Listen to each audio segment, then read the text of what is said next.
Hey, what's up? This is Chosen, and this video is going to be about one of the new champions to hit the game that I think has potential to be a top 5 epic in Raid, and that is Deacon Armstrong. So let's get into it.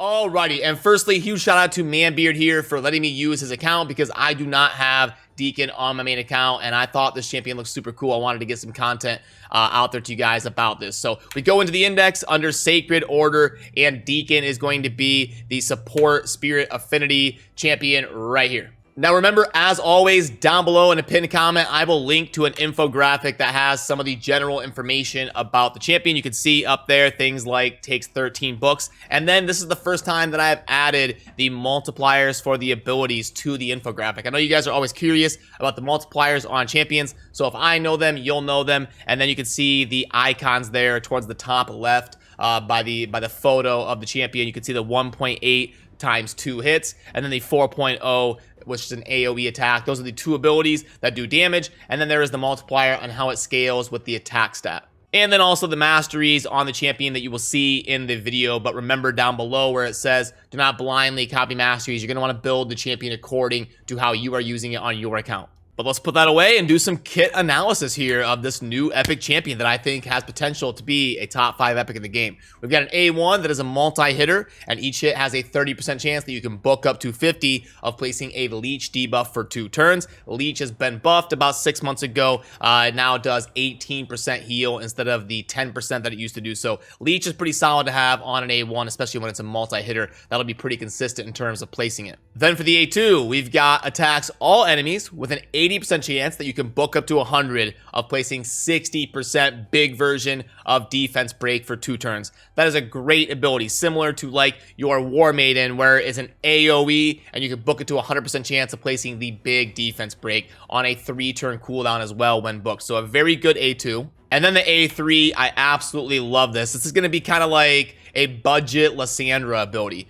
Fill the turn meter of all allies by 15% and decrease the turn meter of all enemies by 15%. And then get this, grants an extra turn. So gonna be doing this for free, basically. It's just like a passive ability. You do this and then you get an extra turn. It's like a built-in relentless set that always procs. So absolutely amazing. And it can be booked to a 3-turn cooldown. That is an insane A3 for an epic champion to have. But that's not all. We move into the aura, which is increased ally speed in all battles by 19%. So not only is it speed and a decent percentage, but it's not like Doom Tower or Faction Crypts. It's all battles. Something you would see like on a Duchess, for example, which is speed in all battles. And then for the base stats, the HP and defense are pretty par for the course on an epic attack champion. The thing to note is the base attack is extremely low, 947, and then his damage is going to scale with attack. The multipliers are meh, they're okay. It's not really a problem with the multipliers. The problem is the base attack. It's going to be so hard to scale up that attack to be a high enough number for him to do good damage. So because of that, you probably want to build this guy as a utility support and don't really worry about getting tons of attack and tons of damage on him. The base speed is good, 100, that's great. Crit rate, crit damage, not really a huge deal. They're just kind of the base values. And then it is nice that he gets a pretty sturdy 45 between accuracy and resistance, getting the 15 accuracy and the 30 resistance. Sometimes you'll see champions get 0 for accuracy when they are debuffers, and it's super important to get accuracy on this guy, not only for the defense break and the leech, but remember you do need accuracy if you're going to decrease your opponent's turn meter. Now, the filling of your allies' turn meter, that's guaranteed. You don't need accuracy for that. But in terms of decreasing the enemy's turn meter, they can resist that. But now let's head on over to the Deacon that we've got built on this account, and we'll talk about the gearing, the booking, and the masteries. Alrighty, here we are. And then remember in the infographic, it does show optimal sets there. You'll see speed, divine speed, perception, and accuracy. So you can start to see the theme that we're going to want speed and accuracy on this guy, and then whatever toughness we can get on top of that. That's kind of the general overview. If you want to see the total stats of this build right here, the almost 36k HP, the attack, remember it doesn't really matter. If you get some, great, but I wouldn't super worry about it. 3k defense, 241 speed, Crit rate, not a big deal. Crit damage of 128, and then the resistance of 126. The more, the better. But the main thing we want to make sure we are doing is getting accuracy, because he needs accuracy on every single turn. Whether he's decreasing enemy turn meter, or placing a leech on his multi-hitter A1, or doing the AoE defense break, he's going to be doing things that require accuracy every single turn. And he is an arena viable champion, so you do want to get a ton of accuracy on him based on your arena tier. And I did just update my accuracy chart literally yesterday. You can find this whenever you want to see it on choflyelite.com, top right under resources. But this will break down the accuracy you need based on the content you are building him for. You can see here, if you're not using him in the arena, anywhere around 350 to 375 should be fine. If you're in gold 4, you're going to want 350, 400. If you're in high gold 4, you're going to want to get up to around 500 and so on. But you can find that whenever you want on the website, so I will put that away. And that will lead us into the banner being always accuracy on this guy. If you've got an accuracy banner, throw it on him. Then you're looking for your best blend of speed and toughness. The amulet, you're probably gonna want HP or defense. You can see the crit damage here. If I were gonna make a recommendation for the build that Manbeard has, I would swap this over to HP or defense and try to get a double or triple roll on the accuracy there. Then for the ring, we're just looking for the most toughness we can get, basically. So I can tell that Manbeard kind of threw this ring on, but I would recommend swapping this out for a ring that has more defense and HP. And I think a flat defense ring would probably be best in the slot. But if you've got a really good HP ring, that would be fine as well. We're always going to want speed boots on this guy. He is kind of a turn meter manipulator and a debuffer, which means he's got to go kind of early in your rotation. So if you have like an Arbiter or something going first, and then you had Deacon as your gapper, and then your debuffer going second, you'd have your Arbiter at like 300 speed, and then Deacon at like 240, 250, and then you'd have like your nukers and stuff going after that. I'll show you some arena battles and show you what I'm talking about. But yeah, because he is a meter manipulator and a debuffer, the gist is we want him to be pretty fast. On the chest, we are going to be going for typically defense or HP, but if you've got a really good accuracy chest and you want to get his accuracy really pumped up for higher tiers of arena or higher tiers of Doom Tower, accuracy can be just fine. Then on the gloves, defense or HP with your best blend of speed, toughness, and accuracy. The top ones are a little bit more simple. Again, we're just looking for those toughness stats with speed and accuracy, but there is those just in case you were curious. Then for the booking process, you're gonna want to book his A2 and his A3. He's a pretty solid epic. You don't got to feel bad about spending books on him. I believe it's 13 to fully book him. 6 plus 5 is 11, plus 2 is 13. So yeah, 13 books. It is a lot, but he is a pretty solid epic champion, so don't feel bad about spending books. Now, if you want to save a few books on the A1, if you get lucky, let's say you get the A2 and the A3 maxed out, and then your A1's like at level 4 or 5, and you can save a couple of books, go ahead and save them. It is nice to get the extra percent for leech, but the damage is completely irrelevant on the A1, doesn't matter. And then, I mean, you can live without that leech chance. He'd still be just fine because the A2 and the A3 are good, and that's what you're going to be using him for mainly. So that's kind of the booking and the way I would do it. Let's dive into the masteries here.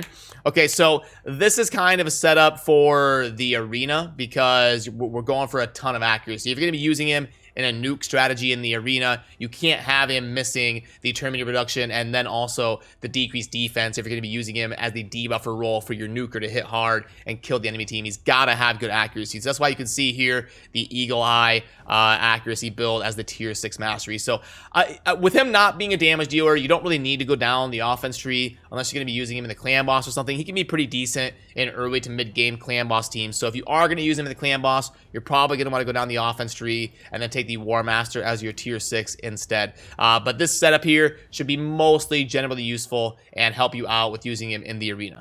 So speaking of, let's show you how he can kind of function in the arena. And I think he has a super cool role in the game because he can basically fill 2 roles on your team and free up some possibilities when you're trying to farm in the arena. Because remember, he can also be a gap filler because he can do turn meter boosting and turn meter reduction of your opponents. So lots of times you will see nuke offense teams be built around somebody super fast and then somebody to fill in the gap and boost behind it. So you'll see teams like Lysandra, Arbiter. So Lysandra goes first, boosts, and then Arbiter fills in the gap, boosts the attack. Then you have a debuffer go, break the defense, place weaken, whatever. And then going last, you've got your nuker, like a Trunda or something that just blows up the enemy team. That's kind of your standard offense, quick, speed, nuking team.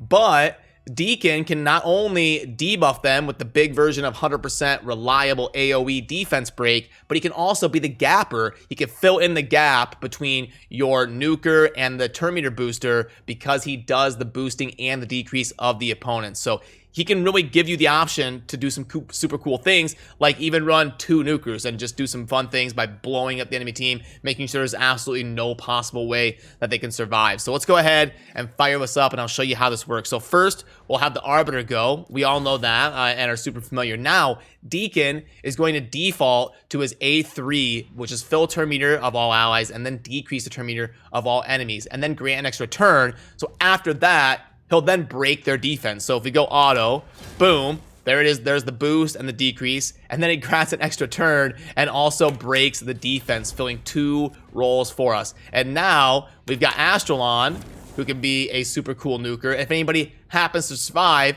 because of Deacon filling 2 roles, we can clean that up no problem with our double nuker because of him allowing us that flexibility.